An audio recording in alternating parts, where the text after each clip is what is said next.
Welcome to novels by Majid. मेरा नाम माजिद हुसैन है और मैं आपके लिए लेकर आया हूँ कुर्बते जाना की किस्त नंबर 4, जिसके राइटर हैं मीरा राजपूत। और नॉवल शुरू करने से पहले आप जल्दी से इस वीडियो को लाइक कर दें। हमारे चैनल को सब्सक्राइब नहीं किया तो सब्सक्राइब कर दें। चलते हैं स्टोरी की तरफ। नूरे, मुझे कुछ वक्त तुमसे बात करनी है, अगर तुम इजाज़त दो तो। वो बेड पर इससे दूर बैठा था। नूरे इशी पर अच्छे से कंफर्टर देती अपने दुपट्टे को सही करती इसकी जानिब राग़िब हुई थी। मुझे भी आपसे बात करनी है, बल्कि कुछ पूछना है। इसका लहजा कदरे उलझा हुआ था, जैसे इसे समझ न आ रही हो वो किस तरीके से पूछे। हाँ पूछो, क्या पूछना है। इसके सहमे और उलझे लहजे को देखकर वो समझ गया था कि इसे क्या पूछना है। वो इस दिन जब मैं विला में आई थी, फिर आप मेरे पीछे शर्ट लेने मेरे फ्लैट आए थे। मैं बस कंफर्म करना चाहती हूँ, आप ही थे ना। मर्दों की संगत में वो ना जाने क्यों इतनी पजल हो जाती थी कि इससे सही से बात भी नहीं होती थी। तुम्हें क्या लगता है वो कौन था? जवाब देने के बजाय इसने उल्टा सवाल किया। मुझे आप ही लगे हैं, क्योंकि बाकी सब की आंखें इतनी खतरनाक और वहशतपन जाहिर नहीं करती। अपनी उंगलियों को मरोड़ती वो अपनी नज़रें झुकाए हुई थी, जब इसके जवाब पर ज़ायाम शाह के होंठ मुस्कुराहट में डले थे। हाँ, अच्छा अंदाज़ा लगाया, इसने हनूज लहजे में कहा। वो मेरा कुर्ता आपने वापस नहीं किया। धीमे लहजे में वो ठहराव से बोलती धीमे लहजे में वो ठहराव से बोली, कहीं वो ये समझ ना ले कि वो कितनी कंजूस है। मुझे पसंद आया और मैंने रख लिया। इसका अंदाज छेड़ने वाला था। ये सच था कि इसके कुर्ते से आती क्लोन की खुशबू इसे अपने पास रखने पर मजबूर कर रही थी। फिर ज़याम ने अपने दिल की सुनते इसे अपने पास संभाल कर रख लिया था। क्या मतलब? पसंद आ गया? आपको लड़कियों वाले शौक भी हैं? वो इसके लहजे से यही अंदाज़ा लगा सकी थी, जबकि ज़याम शाह को आज खुद पर हैरत हो रही थी। वह कैसे इस लड़की से इतनी आराम से बात कर रहा था, जिसे लड़कियों के रुक रुक कर बोलने और मासूमियत से एलर्जी थी। आज वो ही पुरसकून होकर इसे सुन रहा था, जिसके चेहरे पर मासूमियत थी और वो हकला भी रही थी। हाँ, तुम्हें बाबा ने नहीं बताया 12 बजते ही मैं लड़कियों वाले भेस में आ जाता हूँ। वो दोस्ताना अंदाज में इससे बात करने लगा। शायद इसे इसकी मासूमियत और भोलापन अट्रैक्ट कर रहा था, जिसकी वजह से वो अपना बनाया असूल भूल गया। क्या सच में? मुझे मामू जान ने ऐसा कुछ नहीं बताया। वो हैरानगी की कैफियत में ज़ायाम को देखने लगी, जिसे जैसे अंदाज़ा लगा रही हो वो असल में लड़का है या लड़की। जबकि इसके चेहरे के जबकि इसके हैरान चेहरे को देखकर ज़ायाम ने बामुश्किल अपनी हंसी दबाई थी। कैसे बताते कि मैं इनका बेटा हूँ? अगर बता देते तो तुम निकाह से इनकार कर देती। संजीदे लहजे में बोलता वो थोड़ा अफसरदा हुआ था, जबकि इसके सामने बैठी नूरे आसानी से इसकी बातों में आ भी गई थी। यकदम ही इसकी नज़र घड़ी पर पड़ी, जहाँ 12 बजने में 3 मिनट रहते थे। 12 तो बजने वाले हैं। एक नज़र घड़ी पर डालती वो इसकी जानिब मुतवज्जह हुई थी। ज़याम को तो दिल चाह रहा था वो ज़ोर ज़ोर से हंसी लगाए इसकी कमकली पर। देखो तुम डरना मत, बस 3 मिनट ही रह गए हैं। वैसे तुम्हें कोई मसला तो नहीं होगा? इसका लहजा ही ऐसा था, पुरएतमाद। वो यकीन कैसे ना करती। आपने धोखा किया मेरे साथ, मुझे पहले क्यों नहीं बताया? अब जाकर वह सही मायनों में परेशान हुई थी। मैंने नहीं, तुम्हारे मामू जान ने। मैंने तो इन्हें बोला था कि तुम्हें बता दें। भरपूर सादा लहजा इख्तियार करते वो सपाट तासुरात के साथ बोला था। मुझे पता होता मैं कभी आपसे निकाह नहीं करती। मुझे नहीं रहना इस कमरे में। इसका दिमाग इसकी बातों में उलझ गया तो इसने जाने के लिए इशी की तरफ हाथ बढ़ाए, मगर इससे पहले ही ज़याम शाह ने इसके हाथों को नरमी से थाम लिया। बच्चा सो रहा है, क्यों उठा रही हो इसे? ज़याम ने नरमी से इसके हाथों को पकड़ते अपनी जानिब मुतवज्जह किया। इसी पल नूरे का दिल धक धक करने लगा। छोड़े मुझे, मैं नहीं रह सकती यहाँ। वो थोड़े तहम्मुल से बोली ताकि वो इसकी बात समझ जाए, मगर अगले ही लम्हे वो इसके हाथों को छोड़ता एक बुलंद कहका लगा गया था और वो नासमझी से इसे देखने लगी। क्या वाकई ही लड़कियां इतनी बेवकूफ़ होती हैं? हंसने के दौरान वो तनफ्फुर से बोला और ताज्जुब से इसकी तरफ देखने लगा। इसे कुछ समझ नहीं आई वो क्यों हंस रहा है और वो क्या जवाब दे अब। नूरे, मैं मजाक कर रहा हूँ, क्या तुम्हें मैं ऐसा लगता हूँ? वो फिर से हंसने लगा था, जबकि नूरे के छोटे से दिमाग में इसकी बात जाते ही समझ आ गई। तो अब वो बेचारी से तड़क नज़रों से देखने लगी, जो कब से इसे बेवकूफ़ बना रहा था। जवाबन कुछ बोलने के बजाय इसने बस घूरने पर इक्तफा किया था। आज किस्मत भी मुंह खोलकर ज़याम शाह को हैरत से देख रही थी, जो लड़कियों से 2 मिनट भी बात नहीं करता था। आज इससे बाकायदा बात करने के साथ हंस भी रहा था। क्या ये सारा असर इस क्लोन का था, जो ज़याम शाह जैसे बंदे को सहरज़दा कर गया था? मुझे सोना है, आप जाएं यहाँ से। वो नींद से बोझल होती आंखों से इसे देख कर बोली थी। मगर मेरी बात तो अभी रहती है, इसने याद दहानी करवाई थी। बोले क्या बात है? नूरे रवान सी होकर बोली थी। इसे ज़याम शाह का मजाक पसंद नहीं आया था। ये बच्चा किसका है? सोए हुए इशी पर एक नज़र डालते इसने नूर को देखा। दफातर नूर ने इसी वक्त अपने गले से अटका थूक निकला था। मेरा है। अपने लहजे को मजबूत करती वो इसी तरह बोली जैसे कोई माँ अपने बच्चे के लिए लड़ती है। तुम्हारी पहले शादी हो चुकी है? इसका लहजा इश्तियाक से भरा था। नहीं। वो अब सादा लहजे में जवाब देती अपनी नजरें झुका गई थी। मेरे साथ तुम्हारा पहला निकाह था। वो नूरे के चेहरे के अंदाज को नोट करने लगा। जी। इसी दौरान वो मुसलसल अपनी उंगलियों को भी मरोड़ रही थी। तुम्हारे किसी के साथ नाजायज ताल्लुकात थे? इसने टूटे फूटे लहजे में पूछा। कहीं वो गुस्सा ही ना कर ले या फिर इसे इसकी बात ही ना बुरी लग जाए। नहीं। इसके इस तरह बोलने पर नूरे को ढेरों गुस्सा ज़रूर आया था, जो वो जल्द ही जब्त कर गई थी। फिर किसका है ये बच्चा? वो बस इसके मुंह से सच्चाई सुनना चाहता था। अलबत्ता नूरे ने बमुश्किल ही तंग होती फिजा में सांस लिया। आप क्यों पूछ रहे हैं? आपको इससे क्या मतलब? पुनकार नज़रों से ज़याम को देखते इसके लहजे में तल्खी आ गई थी। वो जानती थी ज़याम पूछेगा, मगर इसका तफसील से पूछना इसे गुस्सा दिला गया था। शौहर हूँ मैं तुम्हारा, इतना हक तो है कि तुमसे सवाल जवाब कर सकूं। वो अल्फाज पर जोर देकर बोला ताकि वो याद रखे कि वो इसका शौहर है। नहीं रखते आप हक। निकाह एक शर्त में यह भी शामिल था कि आप मुझसे पर्सनल सवाल नहीं करेंगे। वो बरहमी से बोली थी ज़याम समझ गया वो नहीं बताना चाहती और फिर वो इसे फोर्स भी नहीं करना चाहता था। अच्छा ठीक है नूरे, तुम गुस्सा ना करो, रिलैक्स हो जाओ। वो इत्मीनान से बोला ताकि वो पुरसकून हो जाए। तुम्हें नहीं बताना तुम ना बताओ, मैं जा रहा हूँ, अगर दरवाज़ा लॉक करना चाहो तो कर लेना।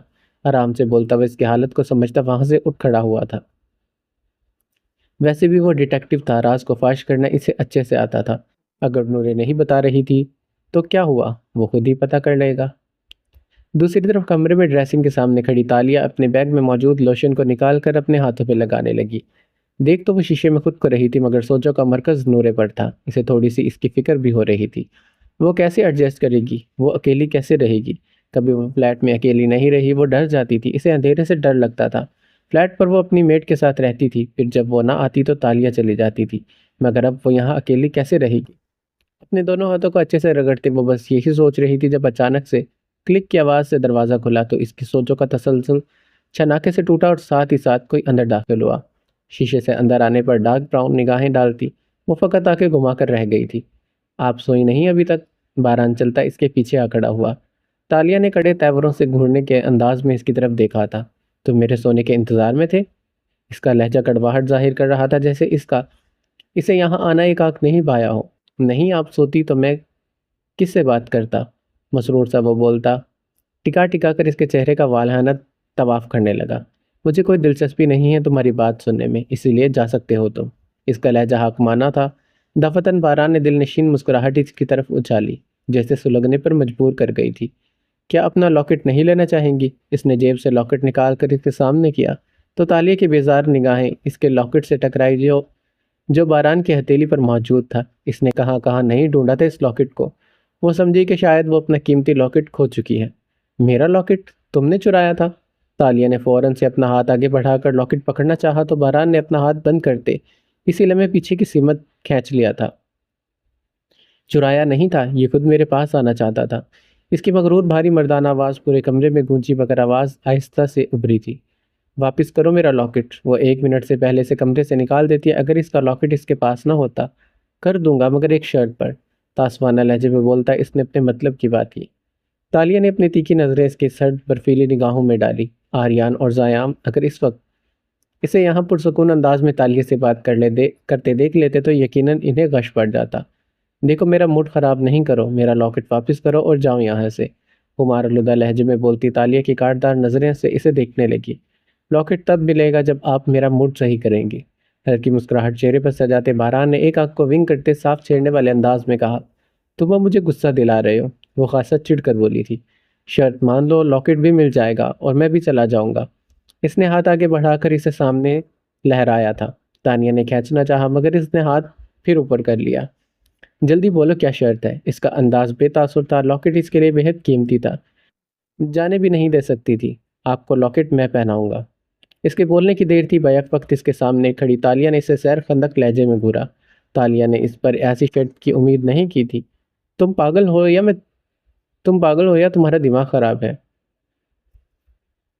सवालिया एब्रो उचकाती वो फॉर्मल अंदाज में इसकी तरफ देख कर बोली थी। मेरे ख्याल से आपको ये अजीज नहीं है, मैं चलता हूँ, फिर आप सो जाए। तहम्मुल से बोलता वो जाने के लिए मुड़ गया था। इसे यकीन था वो इतना कीमती लॉकेट यूं ही तो नहीं जाने देगी। जब इसके ऐन मुताबिक तालिया ने इसे रोका था। रुको, मजबूरी है वरना तुम्हें मैं खुद के करीब कभी ना आने देती। यकलख्त इसके बोलने पर बारान के चलते कदम रुके और वो हल्का सा मुस्कुराया। फिर पलटकर इसकी तरफ देखने लगा, जो अब इसकी तरफ अपनी पुश्त मोड़े खड़ी थी। बारान इसके पास आया और थोड़ा सा झुकते इसने वो नफीस लॉकेट इसे पहना दिया। फिर लॉकेट की हुक बंद करने के दौरान बारान ने आईने में इस दुश्मन ए जान को देखा, जो गुस्सीली नज़रों से इसे ही देख रही थी। लॉकेट के अलावा कोई और चीज़ होती तो वो कभी इसे खुद के करीब ना आने देती। तालिया ने बालों को जोड़ा बना रखा था, जिसकी वजह से इसकी गर्दन से बाल हटाने वाला सीन वो नहीं कर सका था। तालिया ने अपने हाथों को मुट्ठियों की सूरत में दबोचा था, जैसे वो अपना सारा गुस्सा जब्त कर रही हो। बारान ने इसे लॉकेट पहना दिया, फिर एक पुरस्कून मुस्कुराहट आईने से इसकी तरफ उछालते हुए इससे दूर हुआ था। Good night.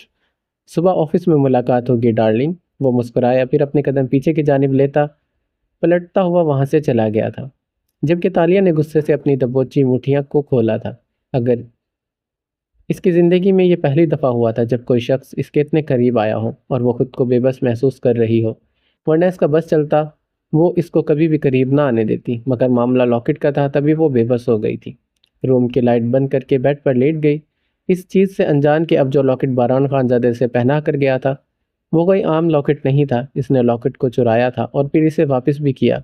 इसके पीछे छुपा राज इसके सिवा कोई नहीं जानता था। इसने इसका लॉकेट इसलिए चुराया था ताकि वो इसमें दुनिया का सबसे छोटा कैमरा, जो इसने अपने दिमाग का इस्तेमाल करते खुद बनाया था, वो इसमें फिट कर सके। वो छोटा सा कैमरा बामुश्किल देखने से ही नज़र आता था। इसका साइज़ एक चूंटी से भी कम था, जिसे बारान ने इसके लॉकेट में फिट कर दिया था ताकि वो इसकी हर चीज़ पर नज़र रख सके। वो कहाँ जाती है, किससे मिलती है, क्या करती है, ये सारे मामलात अब बारान खानज़ादा को चाहिए थे। हानम, अब हम कहाँ जाएंगे? रोड पर चलते एमजे ने इंतहाई परेशान होकर रोड पर चलते एमजे इंतहाई परेशान हुआ बनिस्बत रीम खान के, जो पुरसुकून अंदाज में इर्द गिर्द लगे दरख्तों को देख रही थी। मेरे होते तुम्हें फिक्र करने की ज़रूरत नहीं है जेरी। इसके चेहरे की तरह इसका अंदाज भी पुरसुकून था जब इसने चलते चलते एक आखिरी इन्फॉर्मेशन कलेक्ट करते अपने मोबाइल को स्विच ऑफ कर दिया था। वो पाकिस्तान में रहकर पाकिस्तान का नंबर नहीं इस्तेमाल करती थी। वो जानती थी आईएसआई की टीम इसकी कॉल्स और मैसेजेस को ट्रेस कर लेगी, जिसकी वजह से वो कोई और ही नंबर इस्तेमाल करती थी। फिर अगर इसे किसी का मैसेज करना भी होता था तो वो खुफिया करती थी, जिससे सिर्फ वो अगला बंदा ही पढ़ सकता था। बाकी किसी को इस बारे में कोई इल्म नहीं होता था। फिर इसके मोबाइल में हर चीज़ पर लॉक लगा था। अगर कभी इसका मोबाइल कोई पकड़ भी ले तो इस शख्स को सबूत के तौर पर इसके मोबाइल में कुछ नहीं मिलेगा। तुम आगे क्या करने वाली हो? इनकी नज़रें इस सुनसान सड़क पर थी जहाँ किसी बंदे बशर का गुजर नहीं हो रहा था। मैं सोच रही हूँ शादी कर लूँ, हनूज अंदाज में बोलती हानम अब अपने बैग में कुछ तलाश करने लगी। क्या शादी? हानम, तुम सीरियस हो? इसकी बात पर एकदम इसे धचका लगा। हाँ, मैं सीरियस हूँ, एक सरदार बढ़ते वो साहब का लहजे में बोली। तुम शादी कर लोगी तो मेरा क्या बनेगा? इसे अपनी टेंशन लाहक होने लगी थी।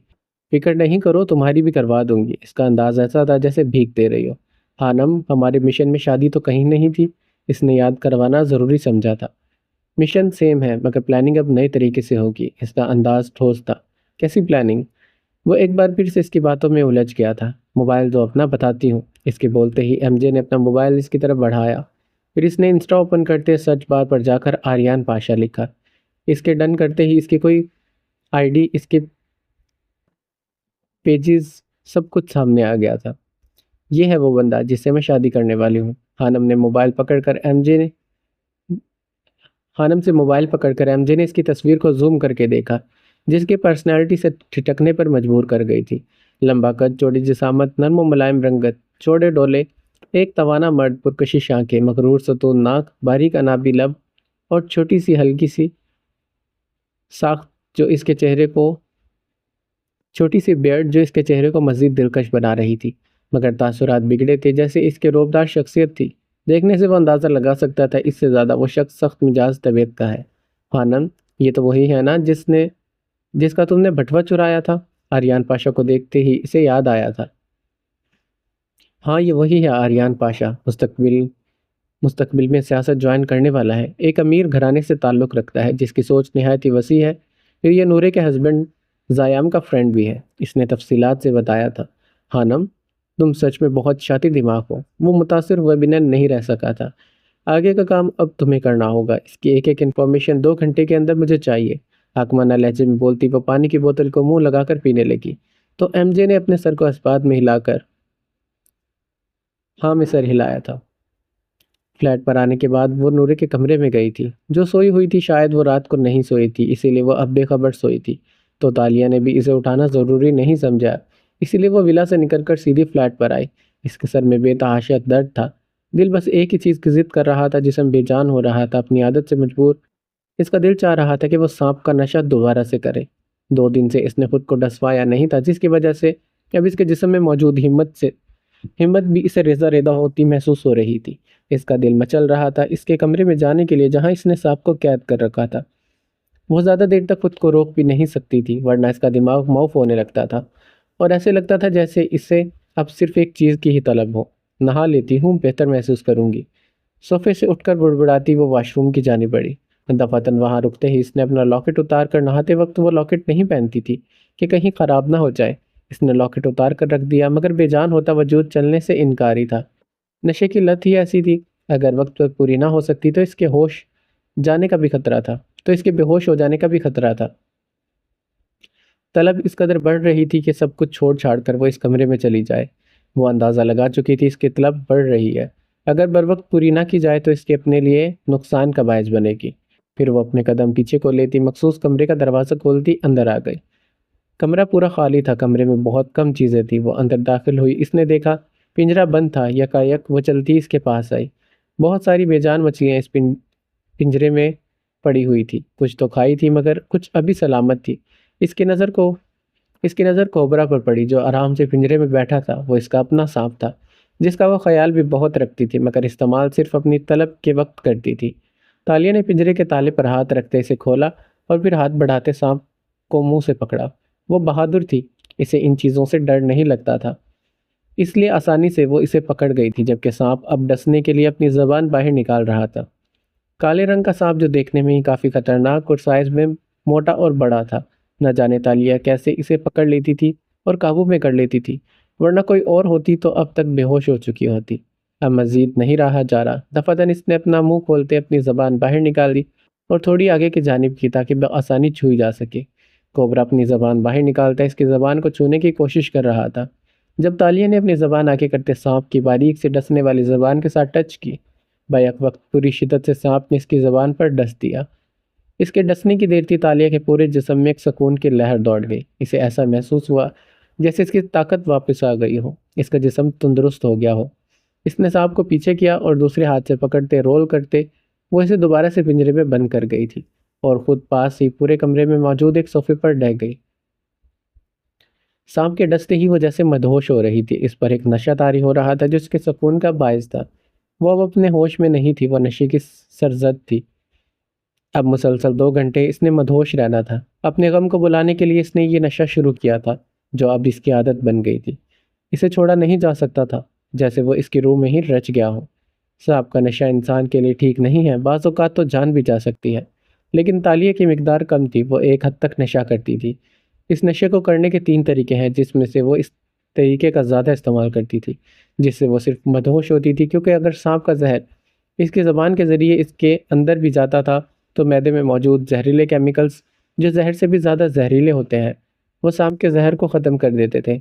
अलबत्ता एक इंसान के मैदे में ख़तरनाक हद तक केमिकल्स पाए जाते हैं, जो जहर को भी ख़त्म करने की ताकत रखते हैं, जिसकी वजह से इसे तो कुछ नहीं होता था, मगर वो मुसलसल 2 घंटे मदहोशी के आलम में गुजारती थी। पहला तरीका सांप को ज़बान पहला तरीका सांप की ज़बान को अपनी ज़बान के साथ टच करना, जिससे चढ़ता नशा इंसान के दिमाग को सुकून देता था। फिर दूसरा तरीका, जिसमें एक शख्स सांप को अपने जिस्म के किसी भी हिस्से पर डसवाता है। फिर इंजेक्शन के ज़रिए वहाँ पर सांप ने डसा हो, वहाँ से जहर निकाल लिया जाता है, ताकि नुकसान कोई ना हो और नशा भी चढ़ता रहे। फिर तीसरा तरीका, जिसमें सांप के मुंह से निकलता वैनम, जो इसके मुंह के ऊपरी वाले हिस्से से टपकता है, वो इंसान पीता है, जिससे एक गहरा नशा होता है। मगर तालिया पहला और दूसरा नशा ही बस इख्तियार किया करती थी, तीसरा इसने कभी ट्राई नहीं किया था।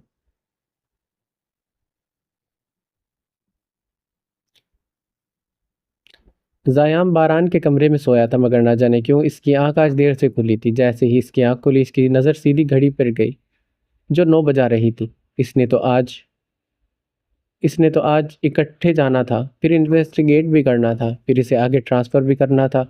लेकिन इसके लिए देरी से उठने की वजह से इसे अपना पूरा दिन डूबता महसूस हुआ। जब वो अगले ही लम्हे अजलत में बेड से उठ खड़ा हुआ था, बारान कमरे में नहीं था, शायद वो नहा रहा था। अब ज़याम के पास वक्त नहीं था, फिर जल्दी से इसके कमरे से निकलकर वो अपने कमरे में दाखिल हुआ था। बगैर बेडशीट पर नज़र डाले वो वार्डरोब की जानिब बढ़ गया था। ब्लैक शर्ट और ब्लैक पैंट निकाल कर इसने बेड पर रखी, फिर इसके कपड़े प्रेस नहीं थे। वो कपड़े खुद ही प्रेस करता था, मगर कल रात को निकाह की वजह से वो भूल गया था। पहले नहा लेता हूँ, फिर प्रेस कर लूँगा। बुड़बुड़ाते इसने इशी पर नज़र डाली जो सोया था, और इसके आसपास नूरे ने कुशन्स को सेट कर दिया था, लेकिन खुद वो शावर लेने चली गई थी। इसकी आदत थी सुबह उठकर शावर लेना, सर्दी हो या गर्मी। ज़याम वाशरूम के दरवाजे की जानिब बढ़ा, जहाँ से पानी गिरने की आवाज़ें आ रही थी। पता नहीं ये लड़की कब बाहर निकलेगी। नूरे, नूरे, जल्दी करो, मुझे नहाना है। इसने अफरा तफरी में बाहर से हाँक लगाई। सिर्फ 10 मिनट थे इसके पास, इसे जल्द पहुंचना था, लेकिन नूरे तो बाहर निकलने का नाम नहीं ले रही थी। और कितना नहाओगी? बाहर आ जाओ अब। 2 मिनट बाद वो फिर से बोला, क्योंकि अभी तक अंदर से पानी गिरने की आवाज़ें आ रही थी। फिर वो अपने मोबाइल में मैसेज टाइप करता वहाँ पर टहलने लगा। 5 मिनट गुजर गए, लेकिन अभी तक दरवाज़ा नहीं खुला। नूरे, तुम निकल रही हो या मैं चाबी से दरवाज़ा खोलूँ? हनूज लहजे में वो बोलता दरवाजे के सामने जा खड़ा हुआ। इसी वक्त क्लिक की आवाज़ के साथ दरवाज़ा खुला और वो बाहर आई। ज़याम ने देखा वो दुपट्टे से बेनियाज थी। इसके भीगे भीगे नैन इसके भीगे भीगे नशेबो फराज वाजे थे। गीले लंबे कमर तक आते बाल पीछे फैले हुए थे। वो शायद टॉवल नहीं लेकर गई थी। ज़याम की बहकती निगाहें खुद पर महसूस करते नूरे शर्मिंदा हुई थी। आपसे इंतज़ार नहीं होता? गुस्सेली नज़र इससे इसे घूरती वो जल्दी से बेड की जानिब गई, जहाँ इसका दुपट्टा पड़ा था। यकायक इसने झुक कर जल्दी से दुपट्टा उठाया और खुद पर फहरा लिया। इतना वक्त कौन लगाता है नहाने में? वो मायने खेज अंदाज में बोला। इसे वाकई ही ताज्जुब हुआ था कि वो इतना वक्त लगाती है। मैं लगाती हूँ। दुपट्टे को खुद पर फैलाती वो पलट कर इसकी तरफ देखने लगी, जो अब भूल ही गया था कि इसे कहीं जाना भी है और वक्त गुजर रहा है। इतना वक्त लगाओगी तो मुस्तकबिल में दिक्कत होगी। इसके दिल नशीन सरापे को देखते वो सरगोशी नुमा बेख्तियार बोला था, लेकिन आवाज़ इस कदर आहिस्ता थी कि वह मुश्किल ही इसे खुद भी सुनाई दी थी। आपने कुछ कहा? नूरी ने देखा इसके होंठ हिले हैं, मगर आवाज़ इसके कानों तक नहीं पहुंच पाई। इसीलिए वो खुद ही पूछने लगी। हाँ, वो मैं बोल रहा था, कपड़े प्रेस कर दोगी? इमरजेंसी है मुझे, वरना मैं तुम्हें नहीं कहता। जल्दी से इसके शहर से निकलता वो फरियादी लहजे में बोला, ताकि वो मान जाए और इसका वक्त भी बच जाए। क्यों, आपके घर मुलाजिम नहीं है? नूरे सादा लहजे में बोली। इसे हैरत हुई थी कि इतने बड़े बंगले में एक भी मुलाजिम नहीं है। नहीं, कभी ज़रूरत महसूस नहीं हुई। ज़याम ने लापरवाही से शाने उचकाए। वो खुद भी किसी मुलाजिम को नहीं रखते थे, क्योंकि इन तीन के काम ही खुफिया थे जिसमें वो कोई रिस्क नहीं ले सकते थे। फिर मैं क्यों करूं? नूरे ने इस अंदाज में बोला जैसे कह रही हो, मुझे नहीं करने, खुद ही कर लो। फिर वैसे भी इसने कभी मर्दों के कपड़े प्रेस नहीं किए थे, क्योंकि तुम मेरी बीवी हो और शौहरों के काम बीवियां ही करती हैं। इसका अंदाज ऐसा था जैसे इसकी शादी नॉर्मल हालात में हुई हो और वो अब इस पर हक जता रहा हो। आप भूल क्यों जाते हैं, हमारा निकाह नहीं मुआहिदा हुआ है। इसे शायद अच्छा नहीं लगा था ज़ायाम शाह का इसे बीवी कहना या हक जताना। नूरे, मुआहिदे के मुताबिक भी तुम मेरी बीवी ही हो। इसका अंदाज सिर्फ जताने वाला था, जैसे वो इसे इस चीज़ को कबूल कर ले। मैं बहुत लेट हो रहा हूँ, कपड़े प्रेस कर दो, वरना। इसके चेहरे के तासुरात को देखते वो एकदम मुल्तजी लहजे में इसकी तरफ देख कर बोलने लगा, गोया वो कहीं इनकार ही ना कर दे। अच्छा, कर दूंगी। प्रेस कहाँ करना है आप बता दे। इसका अंदाज ऐसे था जैसे एहसान कर रही हो। तो ज़याम ने जल्दी से इसे दूसरे कमरे में जाकर प्रेस करने को कहा, और खुद को वो वॉशरूम में जाकर बंद हो गया। डाइनिंग टेबल पर बैठते ही नाश्ता करने के दौरान साइमा बेगम को अपने मुंह में कम और आर्यन के मुंह में नवाले ज़्यादा डाल रही थी। आर्यन, तुम्हें तो कोई फिक्र ही नहीं है अपने खाने पीने को, देखो कितने दुबले पतले हो गए हो। इसकी माँ तफक्कुरी भरे अंदाज में बोली थी। इन्हें आज भी अपना बच्चा दुबला पतला ही लगता था, जबकि इसकी चौड़ी फैली हुई जिसामत दुबली पित्ती तो बिल्कुल नहीं थी। बेगम, ये कब से अपनी फ़िक्र कर रहा है? आप इसकी फ़िक्र करना छोड़ दें।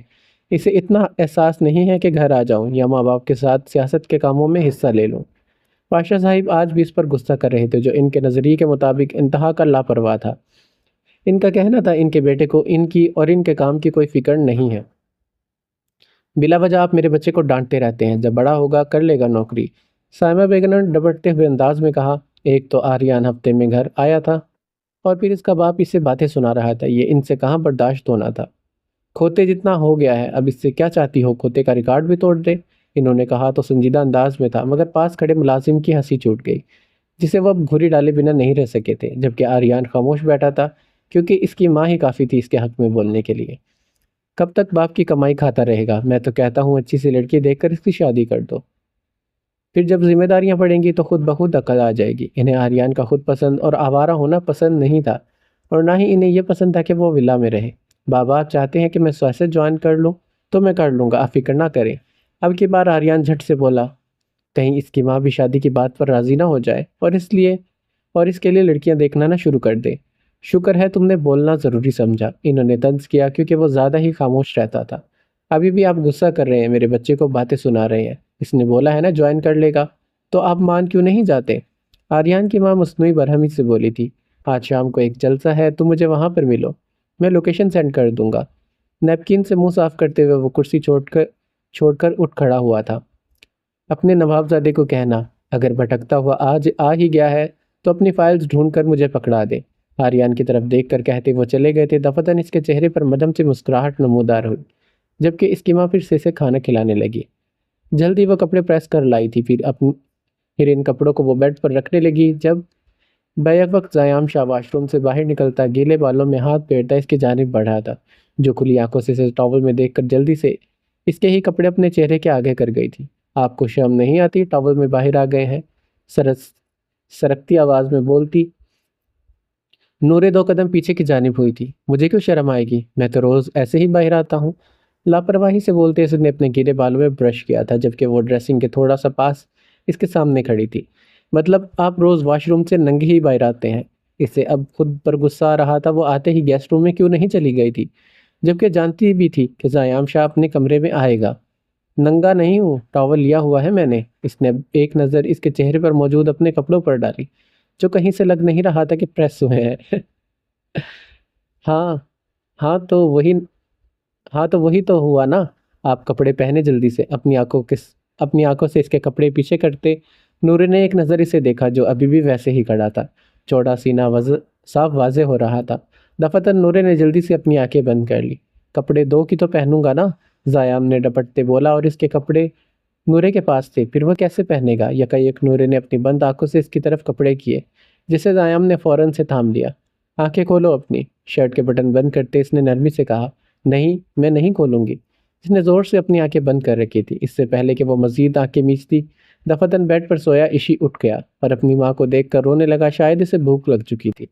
जब नूरे बगैर ज़याम की तरफ देखे इशी को पकड़ते ही तेज़ रफ्तारी से इस कमरे से निकल गई थी, तो इसे तो इसकी अफरा तफरी में ज़याम शाह ने बमुश्किल ही अपना कहकहा रोका था। नशा करने के बाद वहीं सोफे पर बैठी बैठी सो गई थी, क्योंकि इनके विला में एक नई जगह पर नींद का आना थोड़ा मुश्किल था, जिसकी वजह से वो सही से सो नहीं सकी थी। इसे सोए 4 घंटे हो चुके थे। इस दौरान इसका मोबाइल कोई 10 दफ़ा बज चुका था, मगर इसे कोई होश नहीं थी। हर चीज़ से बेगाना वो बेखबर सोई थी। लेकिन 5 ही मिनट के बाद इसका ख्वाब टूटा और इसके कानों में मोबाइल के रिंगटोन की आवाज़ पड़ी। हल्की हल्की आंखें खोलती तालियां नींद से बेदार होने की कोशिश करने लगी। अपनी आंखों को मसलते एक लंबी अंगड़ाई लेते इसने मोबाइल को हाथ में पकड़ा, जिस पर मुसलसल ताशा की कॉल आ रही थी। इससे पहले कि वो कॉल रिसीव करती, कॉल बंद हो गई। दफअतन इसने देखा ताशा की कोई 20 मिस कॉल्स आई हुई थी। फिर मैसेजेस बॉक्स में जाते ही इसने इसका छोड़ा हुआ मैसेज पढ़ा था, लेकिन मैसेज पढ़ते वो एक ही जस्ट में उठ खड़ी हुई। वह कैसे भूल गई थी, आज तो इसकी मीटिंग थी, वो भी सवात के मशहूर बिजनेसमैन से, जो आज खुद इसके ऑफिस आ रहे थे। मोबाइल को वहीं पर छोड़ते शावर लेने के बाद वह जल्दी से रेडी हुई। अपना लॉकेट पहनते इसने गाड़ी की कीज़ उठाई और ऑफिस की जानिब रवाना हो गई। लेकिन इसे पहुंचते पहुंचते देर हो गई।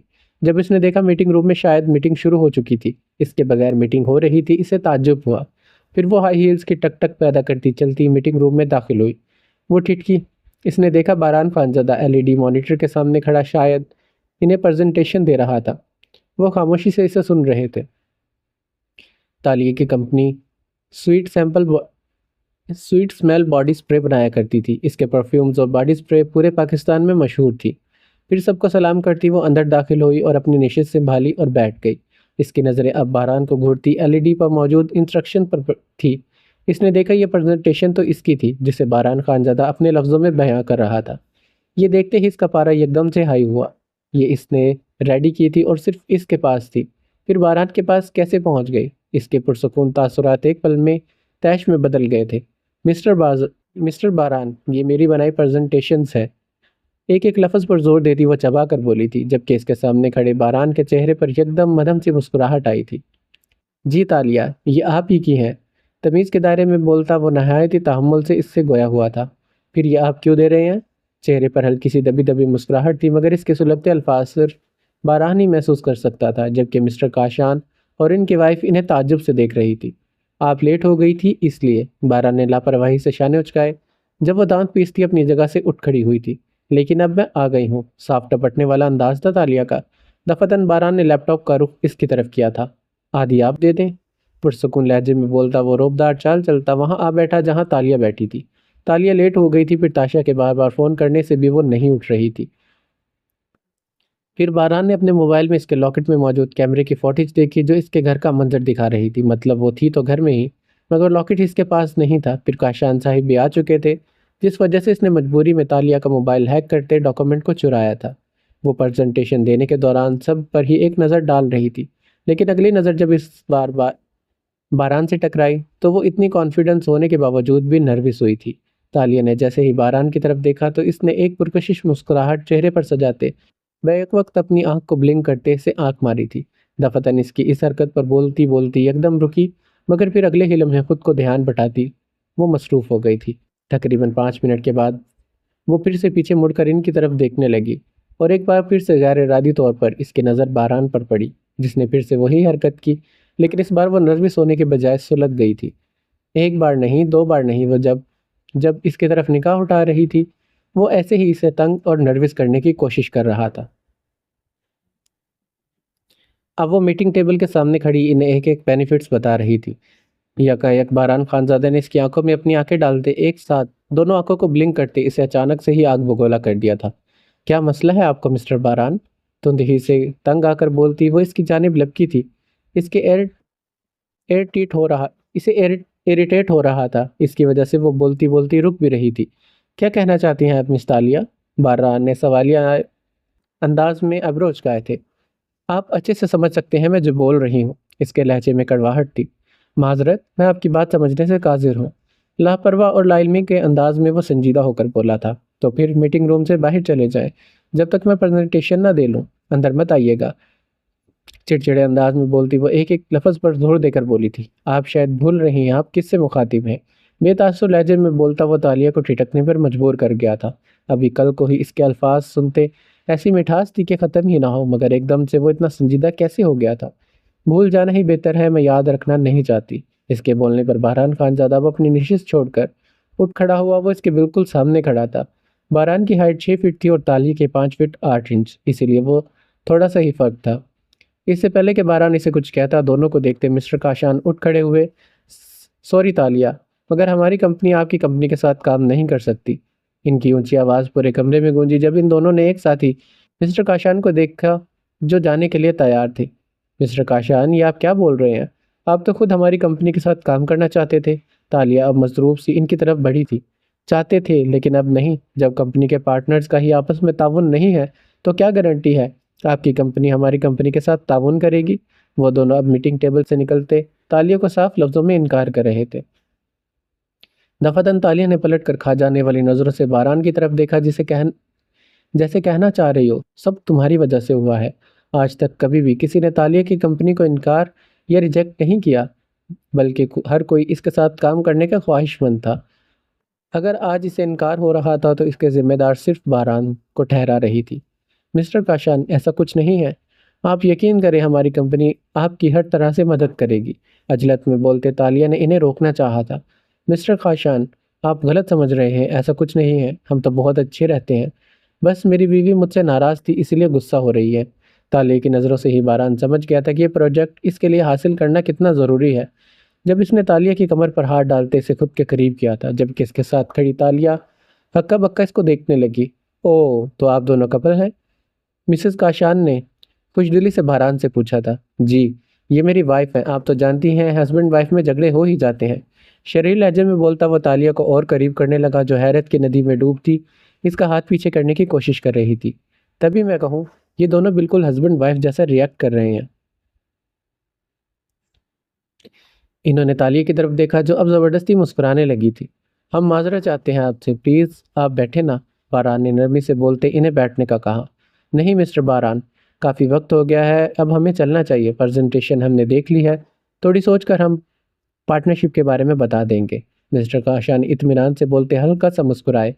ठीक है, हम आपकी ऑफ़र का इंतज़ार करेंगे। बारान ने कहते ही इनका बढ़ाया हुआ हाथ थामा और इन्हें छोड़ने के लिए बाहर की जानिब बढ़ गया था, जबकि पीछे खड़ी तालिया गुस्से से लाल होती पैर पटकती ही रह गई थी। यहाँ पर यह एपिसोड ख़त्म होती है, और अगर आपको यह एपिसोड अच्छी लगी तो वीडियो को लाइक कीजिएगा, अपने दोस्तों के साथ शेयर कीजिएगा और हमारे चैनल को सब्सक्राइब कर लीजिएगा। मिलते हैं नेक्स्ट एपिसोड में, अपना ख्याल रखना। अल्लाह हाफिज़।